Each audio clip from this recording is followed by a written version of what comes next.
بسم الله الرحمن الرحيم والسماء والطارق وما أدراك ما الطارق النجم الثاقب إن كل نفس لما عليها حافظ فلينظر الإنسان مما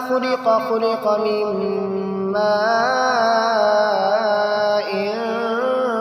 دافق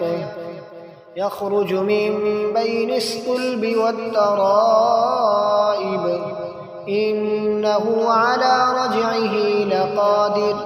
يوم تبلى السرائر فما له من قوة ولا ناصر والسماء ذات الرجع والأرض ذات الصدع إنه لقول فصل وما هو بالهزل إنهم يكيدون كيدا وأكيد كيدا فمهل الكافرين أمهلهم رويدا.